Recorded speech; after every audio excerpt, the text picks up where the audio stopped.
Hey everyone, welcome back to my YouTube channel. My name is Mumtaz and title देख के तो आप समझ ही गए होंगे what I am going to discuss with all of you.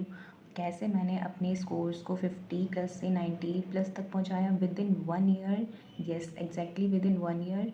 और आप भी विदाउट एनी मिस्टेक्स कैसे इम्प्रूव कर सकते हैं, तो स्टार्ट करते हैं video. So here are some points जो कि आपको ब्लाइंडली फॉलो करने हैं। And the first one is consistency. Consistency का मतलब ये नहीं होता है कि आपको डेली ही 9 आवर्स पढ़ने हैं या 10 आवर्स पढ़ने हैं।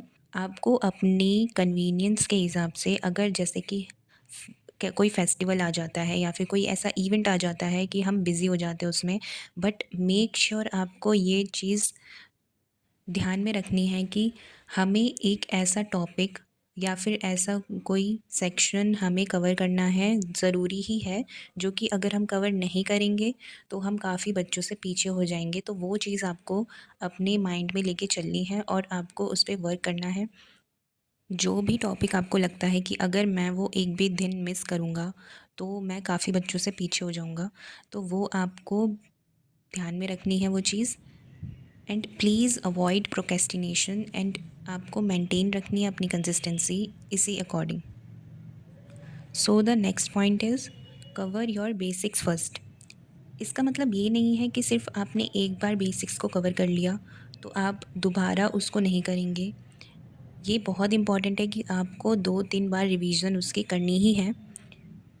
एंड आपको सब कुछ पढ़ने की नीड नहीं है। जो सिलेबस में है, जो टॉपिक्स दिए गए हैं, सिर्फ आपको वही कवर करने हैं।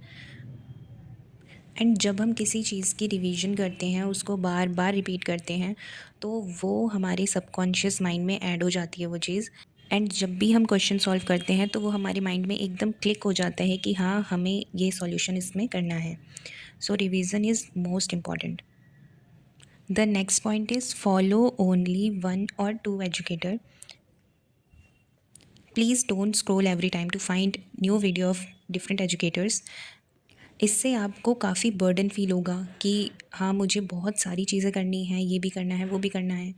सो आप एक ही एजुकेटर को फ़ॉलो करें, और अगर आपको लगता है कि सिर्फ़ उनसे आप सैटिस्फाई नहीं हो, तो आप एक कोई और भी एजुकेटर को फ़ॉलो कर सकते हैं, बट 2 से ज़्यादा मुझे नहीं लगता है कि सही होता है। So this is the important thing.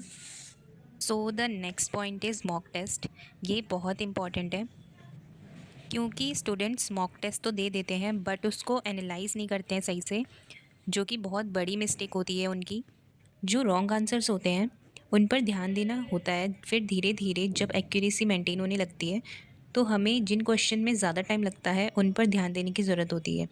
और प्री में तो सारे ही क्वेश्चंस करने होते हैं, बट मेंस में हमें चूज़ करना पड़ता है कौन से क्वेश्चन डुएबल हैं, वरना गलत क्वेश्चंस अटैम्प्ट करके टाइम वेस्ट हो जाता है। तो ये गलती नहीं करनी है बिल्कुल भी।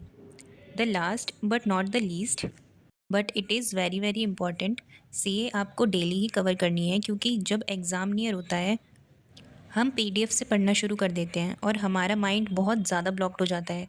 तो वही जब हम रियल एग्ज़ाम में जाते हैं तो सारे ऑप्शन एक जैसे लगते हैं। वही मिस्टेक हो जाती है जिससे हमें नेगेटिव मार्किंग मिल जाती है। सीए में आपको एक चीज़ पे बहुत ध्यान देना ज़रूरी है कि जो एग्ज़ाम है उसके सिलेबस को आपको देखना है, क्योंकि सारे एग्ज़ाम्स एक जैसे नहीं होते हैं। और आपको बस ये ध्यान रखना है कि कौन से एग्ज़ाम में कैसी सीए आने वाली है, कैसा करंट अफेयर्स आने वाला है, किस में आरबीआई सर्कुलर्स ज़्यादा आने वाले हैं या फिर किस में स्टैटिक पार्ट ज़्यादा आने वाला है। तो ये आपको ज़रूर ध्यान रखना है। और सीए के आपके जो भी एजुकेटर हैं जिनको आप फॉलो कर रहे हैं, वो आपको उस एग्ज़ाम के अकॉर्डिंग जितने मंथ बताते हैं आपको वही पढ़ने हैं।